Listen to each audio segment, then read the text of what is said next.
Leitura direta do Novo Testamento, com texto, capítulo por capítulo, sem comentários. Evangelho de Marcos, capítulo 3. E outra vez entrou na sinagoga e estava ali um homem que tinha uma das mãos mirradas.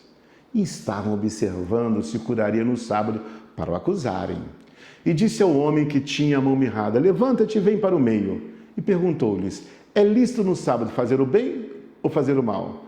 Salvar a vida ou matar? E eles calaram-se. E olhando para eles em redor com indignação, condoendo-se da dureza do seu coração, disse ao homem: estende a mão. E ele estendeu. E foi-lhe restituída a mão sã como a outra. E tendo saído os fariseus, tomaram logo conselho com os herodianos contra ele, procurando ver como o matariam. E retirou-se Jesus com os seus discípulos para o mar, e seguiu uma grande multidão da Galiléia e da Judéia, e de Jerusalém, e da Idumeia, e da além do Jordão, e de perto de Tiro e de Sidom. Uma grande multidão que, ouvindo quão grandes coisas fazia, vinha ter com ele. E ele disse aos seus discípulos que lhe tivessem sempre pronto um barquinho junto dele, e por causa da multidão, para que o não comprimisse, porque tinha curado a muitos, de tal maneira que todos quanto tinham algum mal se arrojavam sobre ele para lhe tocarem.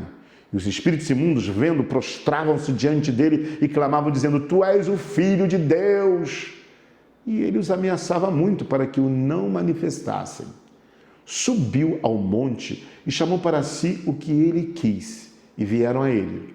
E nomeou 12 para que estivessem com ele e os mandasse a pregar, e para que tivesse o poder de curar as enfermidades e expulsar os demônios. Simão, a quem pôs o nome de Pedro, Tiago, filho de Zebedeu, e João, irmão de Tiago, aos quais pôs o nome de Boanerges, que significa filhos do trovão, André e Filipe, e Bartolomeu e Mateus, e Tomé, e Tiago, filho de Alfeu, e Tadeu, e Simão, o Zelote, e Judas Iscariote, o que o traiu. Foram para uma casa, e afluiu outra vez a multidão, de tal maneira que nem sequer podiam comer pão. E quando os seus parentes ouviram isso, saíram para o prender, porque diziam: está fora de si. E os escribas que tinham descido de Jerusalém diziam: tem Belzebu, e pelo príncipe dos demônios expulsa os demônios. E chamando-os a si, disse-lhe por parábolas: como pode Satanás expulsar Satanás? Se um reino se dividir contra si mesmo, tal reino não pode subsistir. E se uma casa se dividir contra si mesma, tal casa não pode subsistir. Se Satanás se levantar contra si mesmo e for dividido, não pode subsistir, antes terá fim. Ninguém pode roubar os bens do valente, entrando-lhe em sua casa, se primeiro não manietar o valente, e então roubará a sua casa.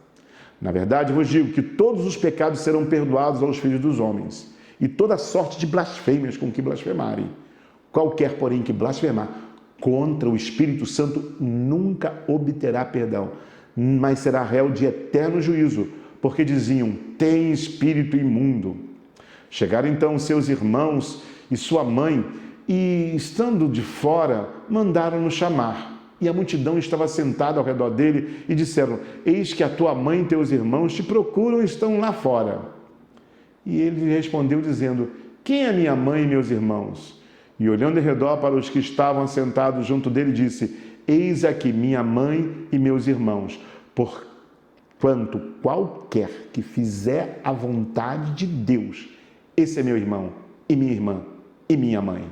Marcos, capítulo 3. Bom ter você na leitura do Novo Testamento. Até o próximo capítulo. Deus te abençoe rica e abundantemente.